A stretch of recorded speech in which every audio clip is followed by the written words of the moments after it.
Hi everyone, this is John Girardi with Right to Life of Central California, bringing you another video in our 40 Videos for 40 Days for Life series. 40 Days for Life is the international campaign of prayer and presence outside abortion clinics throughout the country and throughout the world.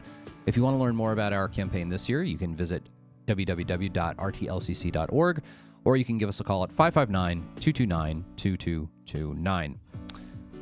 Today on the show, I want to talk about the Hyde Amendment.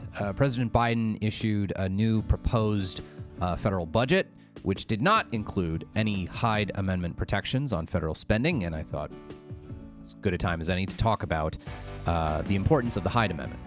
So what is it? The Hyde Amendment is this rider that gets attached to the federal budget pretty much every year. It's been attached essentially every year since 1976.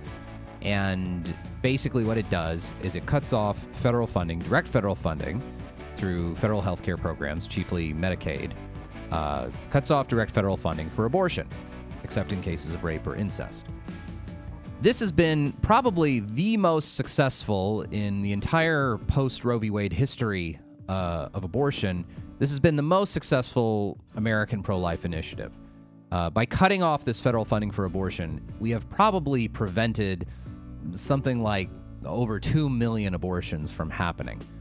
Professor Michael New from the Catholic University of America, who teaches in the Bush School of Business over there, has actually done a lot of research on this to try to figure out and calculate roughly the number of abortions that cutting off this federal funding has avoided, and he would estimate it's over 2 million. The Hyde Amendment used to be a fairly nonpartisan thing. It was accepted with pretty large majorities when it was first introduced in 1976 by the late Congressman Henry Hyde, and a number of even blue states tried to adopt Hyde Amendment-like provisions in state law. The California legislature tried to pass a kind of Hyde Amendment-like piece of legislation to attach to their California state budget, but throughout the course of the 70s and 80s, the ACLU was able to challenge this in the courts, and the California State Supreme Court basically said that no, now that we've started funding abortion in California, we can never, ever stop.